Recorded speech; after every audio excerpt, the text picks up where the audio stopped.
let me tell you of the days of high adventure.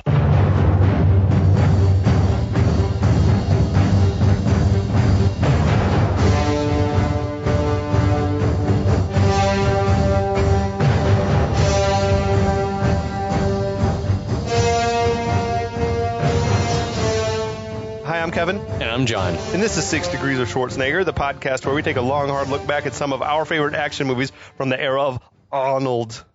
Schwarzenegger is the icon of the genre, and we're taking a deep dive into some of these 80s and 90s cult action movies and breaking them all the way down. We're going to get into the nitty-gritty and examine the good, the bad, the ugly, and the laughable in these movies. But we're always coming from a place of love. You don't watch these movies as much as we have unless you have a genuine affection for them.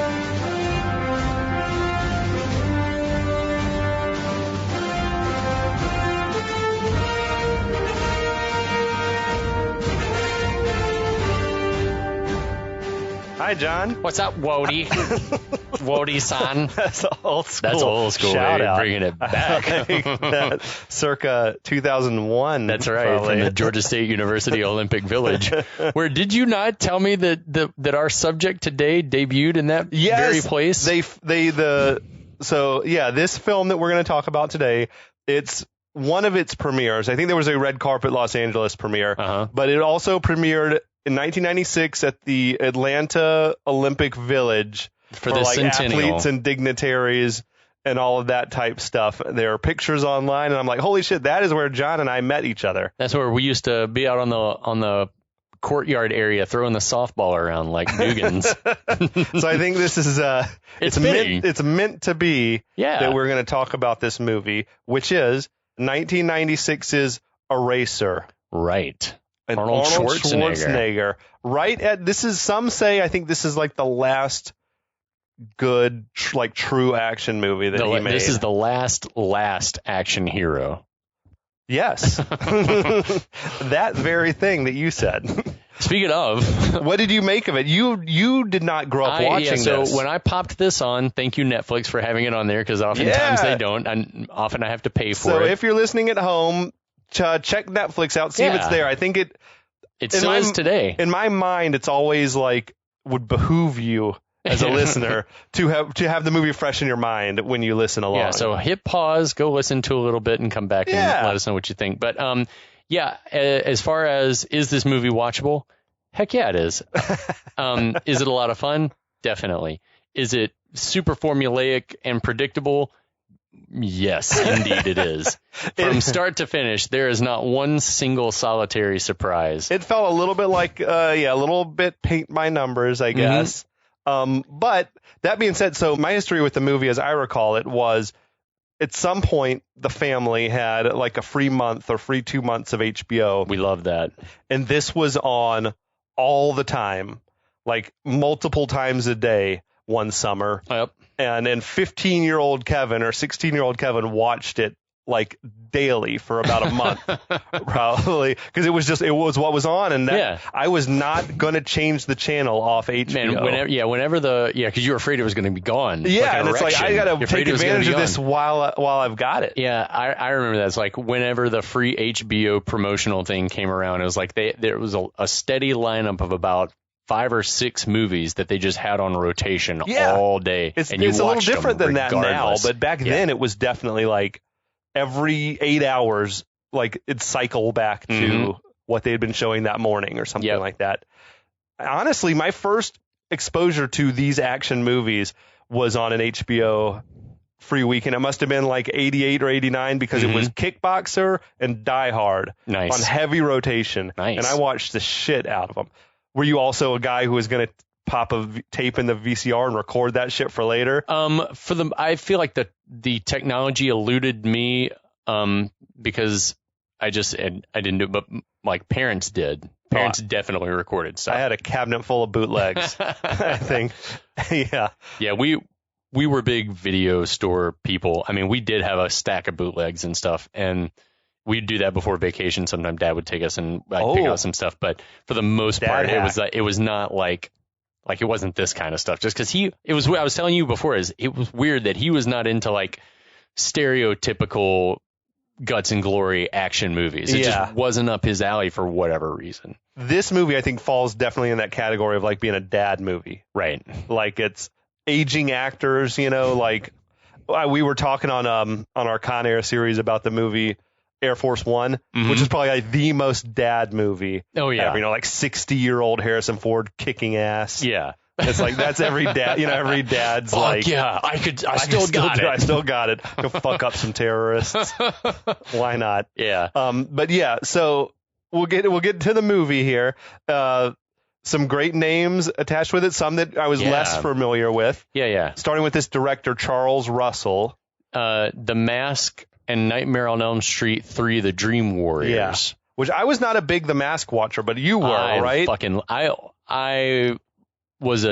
I worshipped at the altar of Jim Carrey. Okay. I was a James Carrey disciple. I bought into it. I was all over Dumb and Dumber and all over Ace Ventura, and somehow like The Mask fell through the cracks for me. But yeah, so it's interesting though, like neither of those movies are very much like this movie. No. It was like the dude can do anything apparently. It's crazy. Produced by Anne and Arnold Kopelson. Responsible for Seven, Outbreak, Murder at 1600, Devil's Advocate, among countless others. Very busy folks. Did you mention The Fugitive? I did not. They did that one, I think that Arnold, also won an Oscar for producing Platoon. That's cool. But yeah, Anne was the wife, frequent producing partner. She typically seemed like she was an executive producer. What I had read somewhere was that Arnold and Charles Russell had linked up and were looking for something to do. They were trying to develop some projects. And then this one got presented to them and they were like, oh, this is better than any of the other shit, I guess, that we're messing around with. So let's do it. So that happened. Probably Charles Russell probably knew. I was like, oh, I can't fuck this up. If it's this formula and it's Arnold, there's no way it's like people are going to come see it. So I've got here, it's written by Tony Puryear and Waylon Green with a story credit for a dude named Michael S. Chernuchin. Yeah, I went and looked at their stuff, and only the one guy, I think Waylon Green, has tons and tons and tons of TV credits. He wrote The Wild Bunch. That's crazy. Like way back, and he wrote a movie I've never seen that you dropped a reference for recently. He wrote Solar Babies. Oh, shit, really? I did not see that. What is that movie? It is a movie that takes place in a dystopian future like all good movies do, and it's... I don't even know how to describe it except it's like a teen movie, children right? have been like enslaved in this weird society, and these kids like rebel by sneaking out of their fucking like mine facility where they all are slave labor all day to like go roller skate.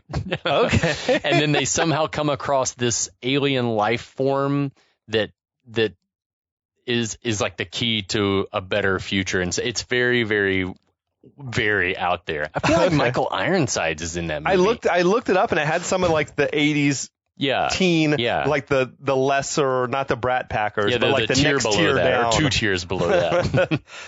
It's good. It's worth a watch. And that dude Waylon Green also apparently was an uncredited writer on War Games, which is one of my favorites. That's a great in that era. Then I also read that John Milius did like heavy rewrites on Eraser and was uncredited. Also, heavy rewrites done by Frank Darabont, who wrote Shawshank Redemption and directed Shawshank Redemption, and heavy rewrites by William Wisher, who wrote Terminator 1 and 2. What I want to know is the script just getting passed around to these guys at different times? They're definitely not all getting together. No, it can't be. It's like we throw you $50,000, I think, and you take a pass at it, like fix some things maybe, or give us ideas. If you have any fresh ideas. This is in a day, like in the nations of computer and word processing technology. So these guys were definitely not like tracking changes. They were FedExing. They were sending a fucking huge ass manila envelope like 4 inches thick full of pages, like marked up. Just faxing that shit. We got a 400-page fax coming through. God. I can't use the phone for 4 hours. What I also read was that they wanted Stallone to play the movie, and Stallone thought the script was too shitty. And maybe some earlier version. God. Maybe I know that's Rich from Stallone. Yeah, I was about but to maybe say. some earlier version, maybe like the version that made it to film, which isn't that bad, was fixed by all these super talented writers who did rewrites. I want to know then is like, was Jimmy Caan supposed to play the villain the whole time? Like, what was the deal? Because he's got, and maybe it's just because he's just legendary that everything he says in the movie, even though it might not be the greatest line ever written, he sells it. Yeah, you believe it. Yeah, he's a badass. We'll get to that in a second. And music by Alan Silvestri. Fucking idol, prolific. Forrest Gump. More recently, Avengers Endgame, but Predator, Who Framed Roger Rabbit, Mac and Me, classic. Back to the Future. All the backs to the future. It's like he's done. His IMDb is insanity. He's one of the big. He's like him and Hans Zimmer, and he's done between 5 and 8 movies a year since the early 90s. It's like you got John Williams, and then that next tier on like the Mount Rushmore is probably Silvestri and Hans Zimmer. And Morricone's probably up there with John Williams, but in a different kind of, obviously a different way. But and then, as I was just telling you before we started recording, director of photography was this dude named Adam Greenberg, who did Terminator and Terminator 2, and supposedly Arnold picked him, like hand-selected him, because he knew this dude Greenberg could handle a lot of action and keep him on schedule. Right. And I think they might have been in a little bit of a rush. trying to get this film shot. I guess so. I can definitely see why it does feel a little slapped together at times, but no more so than most of these movies feel. Yeah. So starring, as we've mentioned, Arnold Schwarzenegger as U.S. Marshal John Kruger / Eraser. Yeah, we're going to call him Eraser. Yeah. And then we got James Caan as U.S. Marshal Robert DeGuerin. Mm-hmm. Fucking idol. Rest in peace. So sad to hear he's gone. Jimmy Caan, it's a fucking legend. I mean, Godfather, Misery, Thief, Bottle Rocket. Yeah, dude, anytime he said the name John in this movie, John. And then Elf, of course. Yes. I feel like, and man, so Arnold on the Aftermath tweeted about James Caan. James Caan was an icon, a legend. He inspired everyone who has ever been in front of a camera. I was lucky to work with him and see his talent and his fantastic sense of humor firsthand. He was a great training partner in the gym and a true friend, and I'll miss him. That's awesome. Fucking stand-up guy, that Arnold. R.I.P. I love the thought of them, like, hitting the gym together. I do, too, yeah. I feel like Arnold's just that dude who, like, let's go pump some iron. Yeah, like, because he's in there anyway, and people are like, yeah, you got to work out with Arnold. Dude, could you imagine if Arnold was like, you want to go, like, do some curls with me? That'd be amazing, because even if you can't do what he can do, it's kind of like, I don't think he cares that much. I think he just wants to see everyone, like, be their working best. on their fitness, Yeah, that's fucking killer, man. That's enough to get me inspired. Also starred Vanessa Williams as Lee Cullen. Right. That's Miss America, 1983. Crown stripped because she stripped. Later resigned in some controversy after doing a nude photo shoot. That's some bullshit. Also a very talented singer, like won lots of Grammys. Amazing singer. Really, big hit was Save the Best for Last. Yep. Big 80s/90s ballad. It had to be a 90s song. Yeah. And she does, like, good work. I feel like this was her first... the sun comes down in June. Anyway. I feel like this was her first, like, big foray into Hollywood, like, acting. Yeah. And she carries her own, let's say. Yeah, she was perfectly fine. She was not offensive. We also see James Coburn, another legend. Oh, my God, yeah. Hollywood legend, particularly from, like, that classic Westerns era. Yeah, dude. So he plays Chief Arthur Beller, like the chief of witness security. Grew up a big fan of James Coburn because like we had like Turner Classic Movies on all the time, and he's just in all those. Like what? He was in The Great Escape. I see in The Magnificent Seven. Good. So he was like. He was also in Charade, 1963 with Walter Matthau, George Kennedy. That cast was fucking stacked. He was a heavy hitter among heavy hitters, back in the 60s. Killing the game. I forgot to mention Cary Grant and Audrey Hepburn, no slouches, as the leads in Charade. Yeah, that movie is incredible. If you haven't watched that one in a while, and James Coburn's like a young man, and his face just like chiseled features. It was like he was like drawn out of a comic book or something. Crazy. That's awesome. Also featuring Robert Pastorelli. Yes. Gotta love him. Rest in peace also. Yeah, as Johnny C. Yeah, he was Timmons in Dances with Wolves. Don't hurt my muse. Don't hurt my muse. You gotta remember him. Yeah, the sort of drunken chuck wagon driver. I think was recognized for his recurring role as Murphy Brown's handyman. Was he always in there painting her place? Yeah. Eldon Bernecki on Murphy Brown. Yeah, he died in 2004, aged 49 from a morphine overdose. Fuck. Right? That sucks, man. I had forgotten that he had passed away. Yeah. That bummed me out a little bit. And just super talented, super easy on screen, lots of charisma. Anyway, he was fun in this one. And then speaking of people who are like still fucking kicking it, James Cromwell, one of your personal favorites, I think. Love him. What a fucking legendary dude. What himself. In the blue fuck? Yes. He can do so much with so little.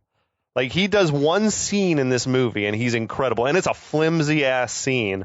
Yeah. But he can be so menacing. I mean, he can be funny, charming. Wasn't he like Babe's? Yeah, he was the farmer in Babe. That'll do, pig. That'll do, pig. That'll do. Yeah, he's a fucking great dude. And kind of a fucking... Like, I didn't realize he was such an animal activist, you know? Like, he glued himself to the counter in a Starbucks or something because he didn't like the way that they have, like, unethical milk. Or something like that. That was recent. Unethical Milk sounds like a band name. Yes, dude. We're Unethical Milk. Get on that Thank you. After. But yeah, so you said this is a blind taste test for you, yeah? Yeah. Okay. I have no recollection of this. If I saw it, then I was blacked out on Mountain Dew at the time. Okay, so I love that. Oh, I want to say, welcome to all of our listeners, new listeners, old listeners. Welcome to our listeners on the last of the Action Heroes podcast network. All over the world. They're in Australia. They're in Saudi Arabia. They're in Great Israel. Britain. Shout out to my friend Jacqueline, who's in London, promising that she's listening right now. So she lies. If not, true lies. You better be, or else. I'm just kidding. If you're listening to us on our own OG feed, check out the podcast network. Yeah. Here's some of the other content that's over there. And if you're listening on the podcast network, do yourself a favor and subscribe to our own 6 Degrees of Schwarzenegger feed. We got some back catalog stuff there. We release like in a higher audio quality on that feed because we're not fighting over every megabyte with all of our other shows. So if you don't like the way we sound on the podcast network, how dare you? We probably sound a little bit better on our own feed. How could you say such a thing? So with all that the paperwork, the formalities out of the way, all that housekeeping. Let's talk about this fucking movie. Opens with the fucking Warner Brothers logo. Yes. Always a mark of quality. I feel like we got a montage of like extreme close-ups of a man getting geared up for combat. And again, this is something we've seen in Long Kiss Goodnight. We've seen it in other things that we've watched recently too. But yeah, like it's the dress your G.I. Joe part. Oh, of course. It's like in half of Arnold's movies, I feel like. Commando. But then also like interspersed with the pictures of you're saying stuff. The montage that sort of clues you in on the plot. It fills you in on the plot. Yeah, so that stuff of this dude getting geared up, it's being intercut with like flashes of passports and birth certificates and stuff like that being destroyed. I felt like practically the entire cast of the movie had their names in the opening credits. They were fucking 22 different actors like had their credits. It was a long sequence. It was. Because they were on there like 2 at a time for the most part, too. Yeah, it was nuts. We got these latex gloves being pulled on, a watch being set. That is a Panerai Luminor Marina. That's a $4,500 watch retail today. Yeah, they must have paid some money for that placement because it was like a conspicuous close-up. Yeah, I'm surprised it wasn't like a Rolex or something. But there's also that's kind of a pricey watch for like a civil servant. Yeah, as well. Yeah. So also a shuriken hidden in a belt buckle. Some piano wire. Some piano wire getting rolled up, and just like a handful of bullets. Like some weird stuff. It would have been funny, I thought, if it was like the glove being pulled on and then fingers dipping into petroleum jelly. What the fuck's going on around here? Man. And then roadside flares being taken out of a box and some red liquid being poured into a bottle. What the fuck is that? That's wild. It's like it looks like blood, but what is showing us everything? It's corn syrup. We also see a flash of words: Witness Protection Program. And we see a picture of Vanessa Williams being burned. Yeah, which she doesn't enter the plot until later in the movie, so I don't know if I don't know what we're supposed to make of this. Yeah. If we're supposed to think know this she's is in it. just a montage, or is this supposed to be happening? Who knows? And we see a U.S. Marshal badge, right, and a ski mask being pulled on over the vaguely recognizable head of Arnold Schwarzenegger. Right. Did you recognize that as Arnold? Just his like sort of silhouette. I would have, sort of a like tall, angular forehead, and yeah. I'm like, I feel like that's a recognizably Arnold, which speaks to his fame. Yeah, you can see him in a ski mask and be like, yeah, that's Schwarzenegger. Yeah, I got mugged by Schwarzenegger. Again, Jesus. So, cut to a quiet suburban neighborhood. Inside a home, a couple of goons are roughing up Johnny, that's Pastorelli, while a woman is bound and gagged on the floor. One of the goons is pouring gasoline all over everything, and the other guy is telling Johnny that no one hides from us. So the gasoline goon, he douses the woman in what else but gasoline. Right. The lead goon punches Johnny, tells gasoline dude, go get me some ice because I think I broke my hand. The dudes are like putting off mafia vibes, right? Yeah, everyone's very Italianate. Like there's a very like New Jersey, Long Island thing happening. There was a third goon who seemed like very content to just be looking on and watching it all happen as the door sort of swings open behind him. We hear it like creak behind him. He's like, what is that? Yeah, exactly. Telltale sign. Some shit's about to go down. The dude was like just nodding like and stoked to be watching. It's like, yeah, this is fun. So yeah, he goes to check out the door, has some sort of like a noose drop down over his head, and he's hoisted up out of sight like lickety split. Like Batman. Did Arnold just do that with brute strength? Yes. Okay. Totally. Dude got like hauled up like he was weightless. Yeah. So the lead goon rips the tape off Johnny's mouth, tells him that the boss wants a souvenir. Yeah, Mr. Cannellini, or Cannelli, not Cannellini. That's a delicious pasta. Yeah, Mr. Cannelli. Mr. Pastrami wants a souvenir. So he whips out a knife as a fourth goon How many guys are in the appears house? with a pair of pliers and a baggie. I like that dude just sort of materialized at his side. He's like, hello, yes. With the sole job of holding the baggie. And pulling the tongue out, one would assume, with those pliers. Yeah, it appears that the plan is that we're going to cut Johnny's tongue off. The guy says Mr. Cannelli wants a souvenir. So through dialogue, we get the impression that Johnny was going to be testifying against the mob. Right. The lead goon says we're going to forward the tongue to your witness protection friends. Yeah. Well, come on now. Is the tongue going to Mr. Cannelli? Yeah. Or is it Who's going getting to who's getting Who this gets tongue? the tongue? Are you going to split it? You go halvesies on the tongue. So Gasoline Goon is like pounding a fried chicken drumstick. He is distracted. He's supposed to be getting ice, for fuck's sake. You had one job. All that gasoline pouring is hungry work. Yeah, it is. Apparently. But how hungry would you have to be to eat a loose drumstick out of a stranger's refrigerator? I don't know. Not very. Yeah, you do it. I've You don't definitely, know how long it's been in there. Doesn't matter. If it's Give it a sniff. Yeah, totally. The sniff test is a for real thing. So a masked U.S. Marshal John Kruger, a.k.a. Eraser, materializes, hits the dude with like a roundhouse kick before breaking his neck in the freezer door. Yeah. Remember, I thought it was a pretty sweet kill. It's a neat kill. Yeah, he clamps his head in the door and then wrenches his body around. I was wondering if it was Arnold that did that kick, because it was like a pretty decent little roundhouse. He does this like weird pirouette, slaps the gun, then roundhouse. There's like a neat sequence of moves there. Yeah.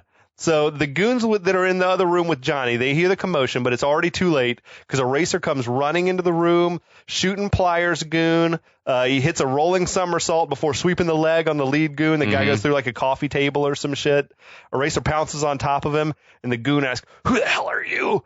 And then Eraser responds by killing him in like an unclear manner. I think he just crushed his windpipe with his forearm. I think he just like bore down on him and cracked strength. Just crushed his wind hole. So Eraser removes his mask, and Johnny demands to know who he is. "Who are you?" "Shut up." I love that response. Yeah. That's vintage Schwarzenegger. Yeah. There's no need to be rude here.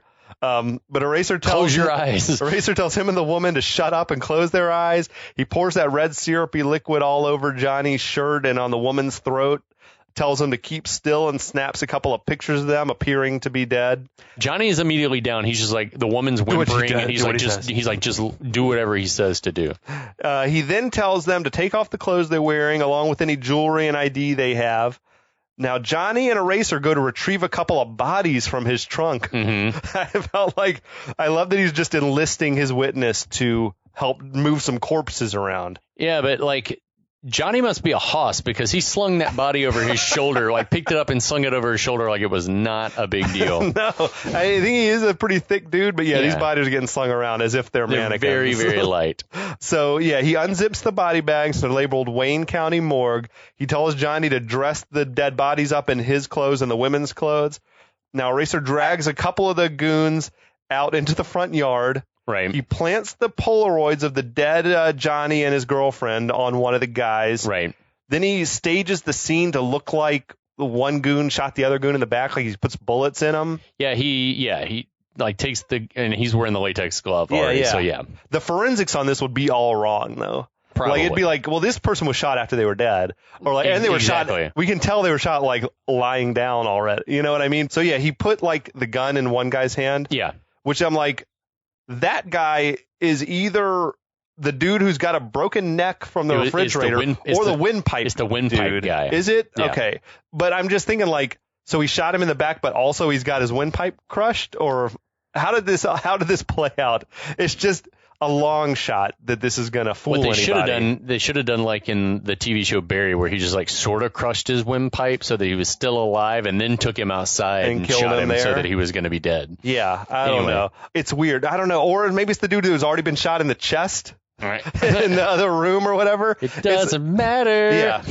But I don't know what the theory is, that there's like that there's crooked cops and the word will get back to Mr. Kennelly that the job was done.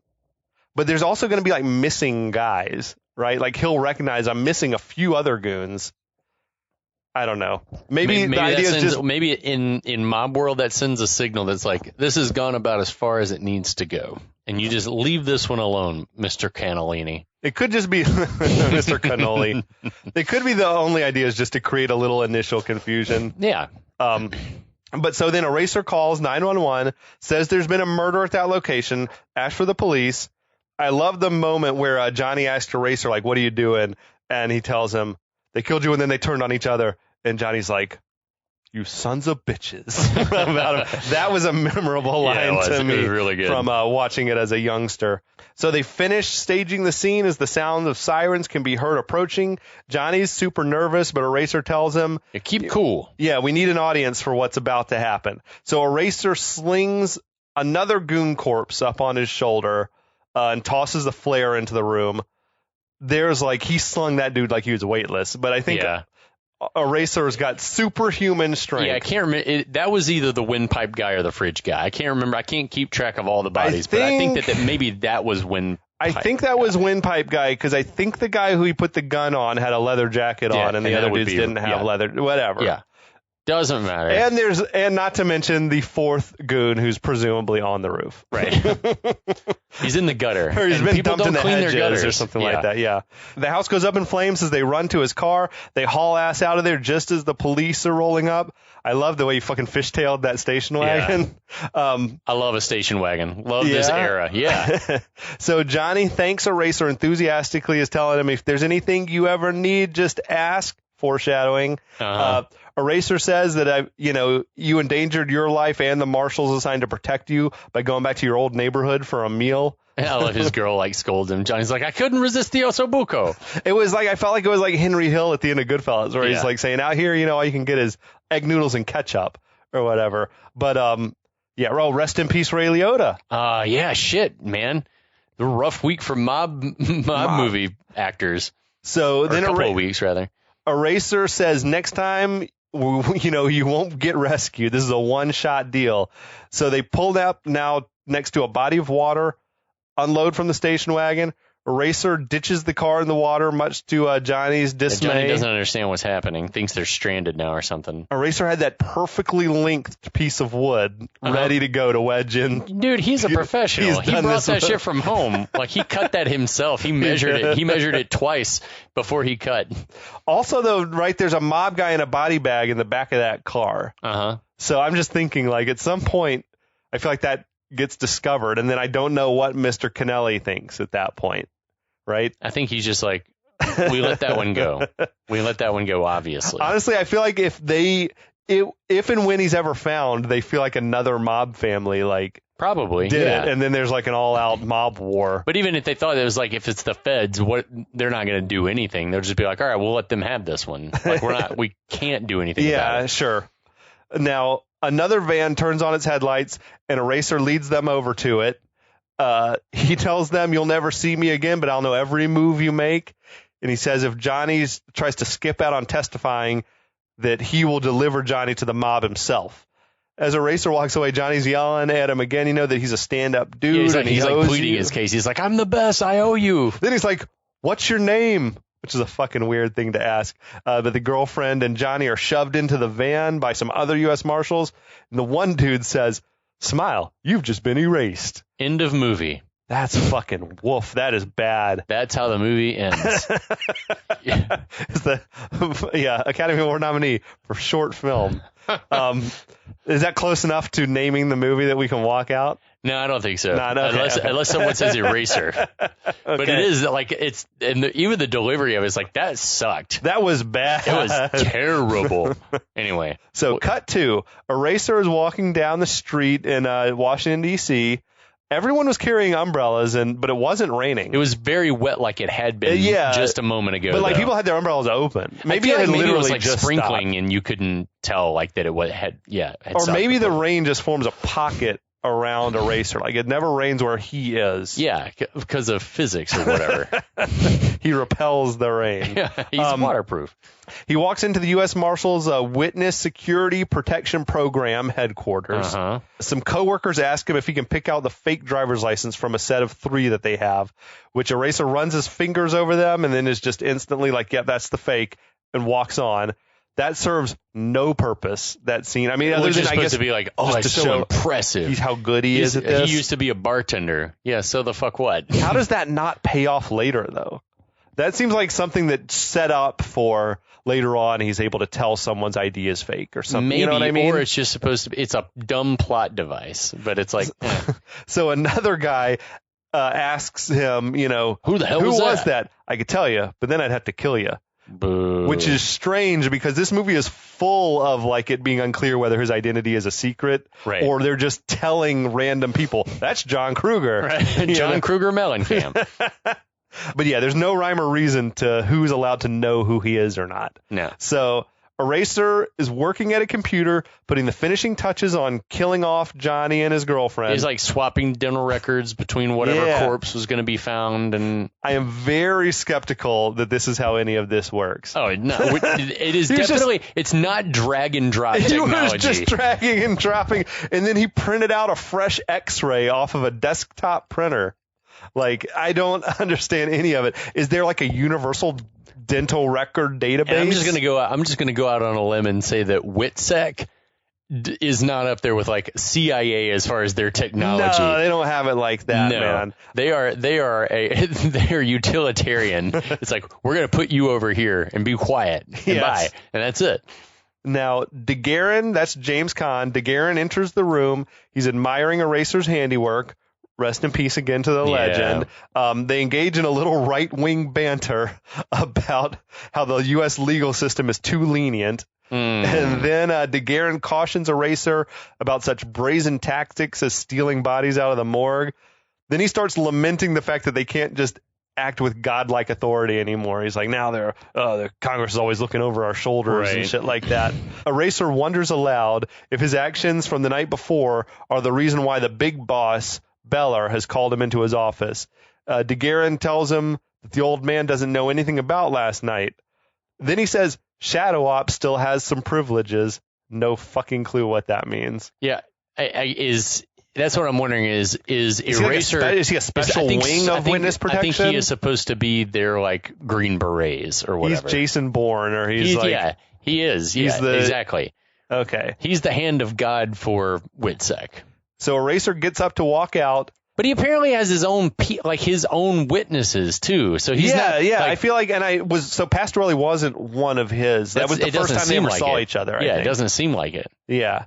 So DeGuerin says, "John, it's good work." Eraser says, "I had a good teacher," and DeGuerin says, "Bullshit.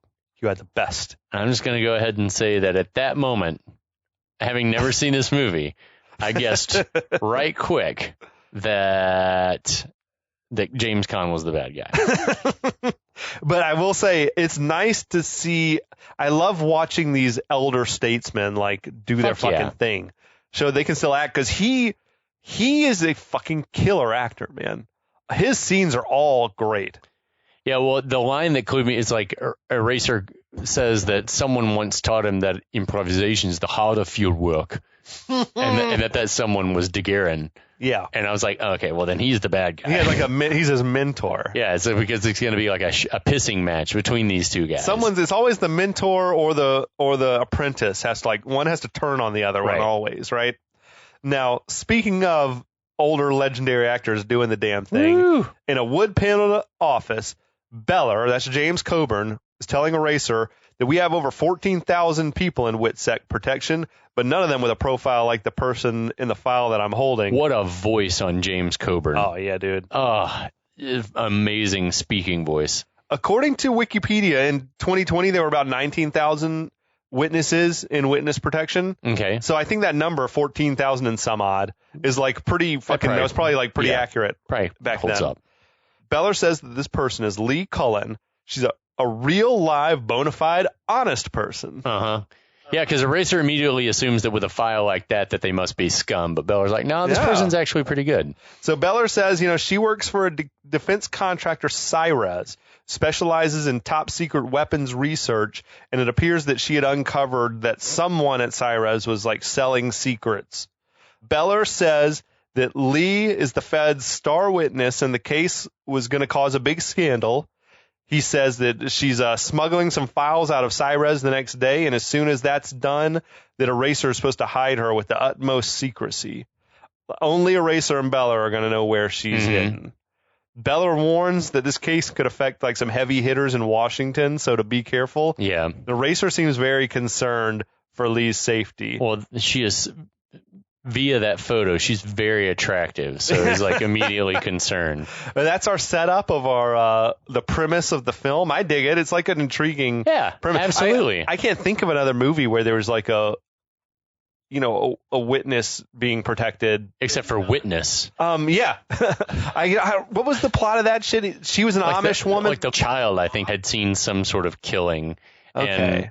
And he was Harrison there to, Ford extract a witness? Was he a witness information. protection guy? I think he was just a Fed, if I recall. But he had to like go and join the community. So he was living amongst them Yeah. with Carl from Die Hard, who looks very fetching in Amish wear. Yeah, totally, that dude. But so fade to Lee Cullen, that's Vanessa Williams, nervously walking up to the Cyrez building. Strikingly beautiful woman. Yeah, definitely. The building was super fucking futuristic. Wasn't it? Yeah, very. There was one of the Cobra helicopters from Con Air was like setting down on the roof or something up there. Lee goes to her office and prepares for her mission. We see that the FBI guys are watching her from an office across the street through telescope and the world's largest pair of binoculars. Those are fucking huge. But that was John Slattery. It was John Slattery, Roger Sterling from Mad Men. With the beginning of his graying hair. Handsome dude, though. Always. So where are these guys supposed to be that they're watching her through binoculars, though? Because I feel like they show the compound later, and it's like it's on its own huge piece of property. Like, well, that's why the binoculars are so big. But they make it seem like it's right across the fucking street. Yeah, because the way that they can see her, it's like they were seeing a close up through a window of her, basically. Exactly. Lee pops an earpiece in her ear. She turns on a small camera that's hidden in her brooch. Lee makes contact with the FBI guys who are fucking flirting with her off the bat. I love that she asks if she looks okay, to which John Slattery's like, tell her she looks great. And the guy talking with her says, not bad, Miss Cullen. Yeah. Which she seems to appreciate the levity. I can't blame him, but it's like I feel like it's probably unprofessional to be like trying to mac on your.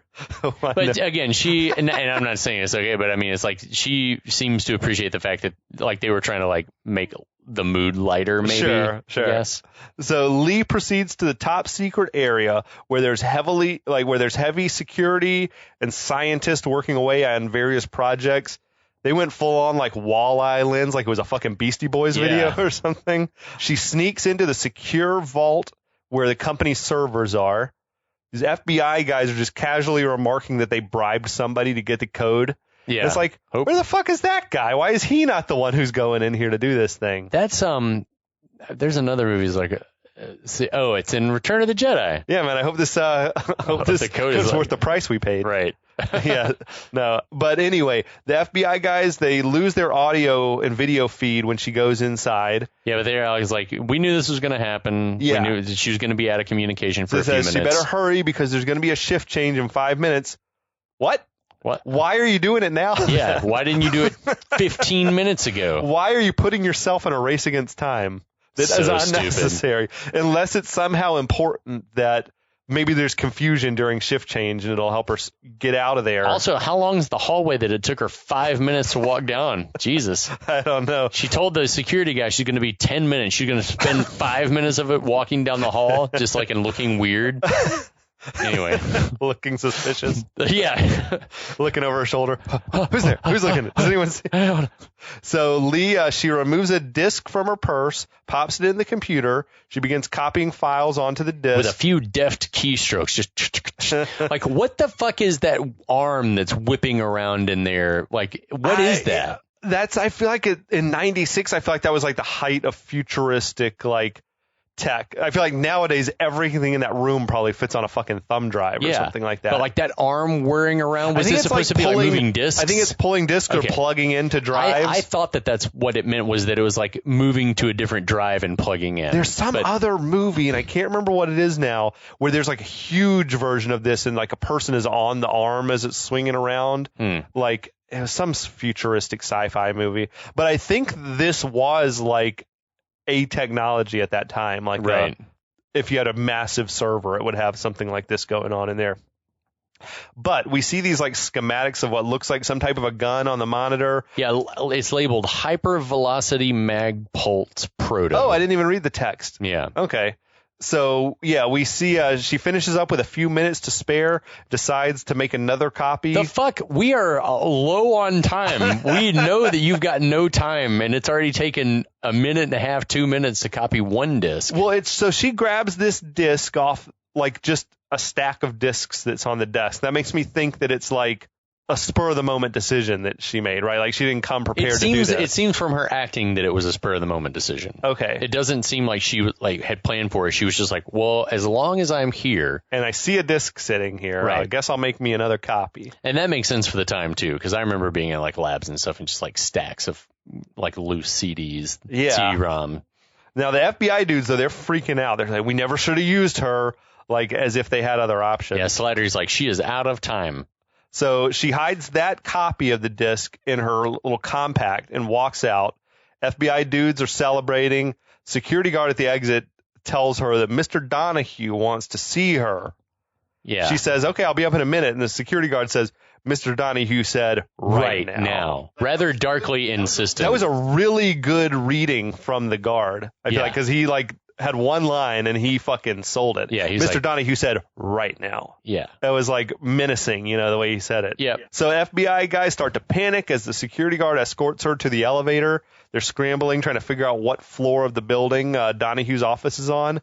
Lee says, 25th floor, sort of under her breath. Yeah, like out loud for their benefit. The security guard is like, I know where it is. Got real defensive about it. I like that. The FBI guys say, get back up ready and roll in there if things go south. Lee asks Mr. Donahue, that's James Cromwell. Yes. What do you want?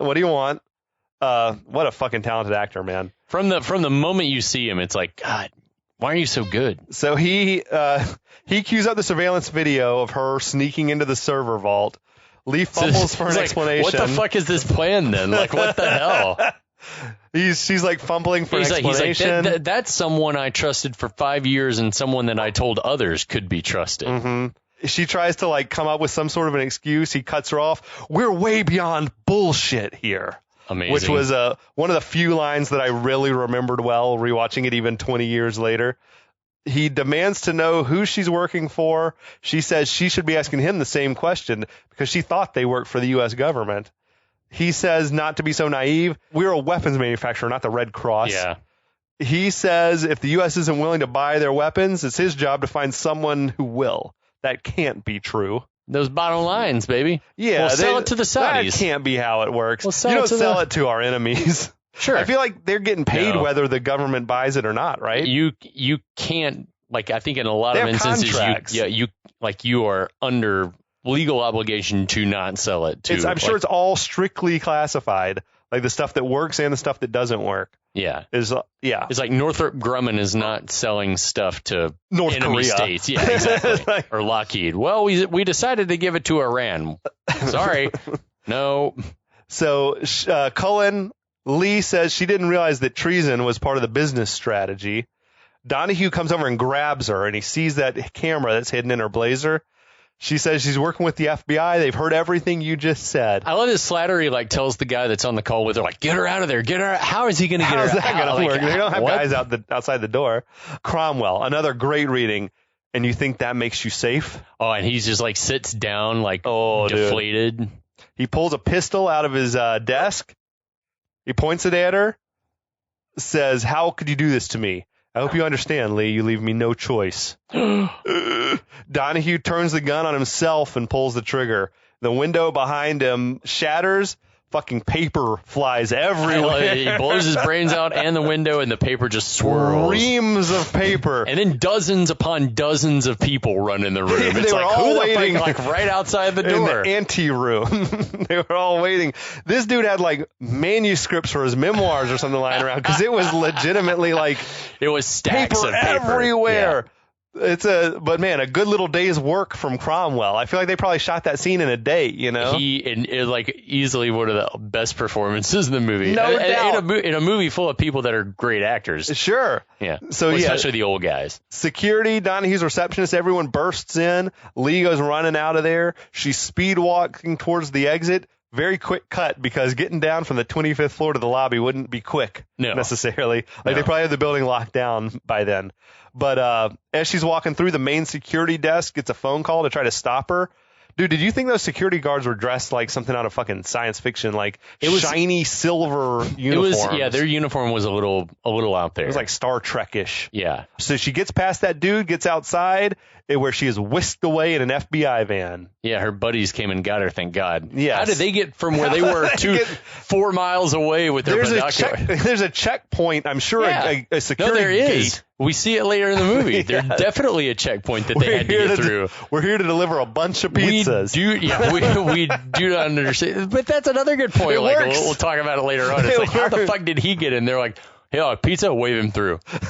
Everyone, I feel like everybody working security there is like someone's brother-in-law or something. You know what I mean? They all work for the Cannellini gang. But yeah, that's our setup. That's our first act. Yeah, that gets us going. That's a lot of shit happened. It is. It was chocked full. So we will leave it there. We will refill our glasses. Hell yes, we will. Layla says hello. Hello. And we'll be back.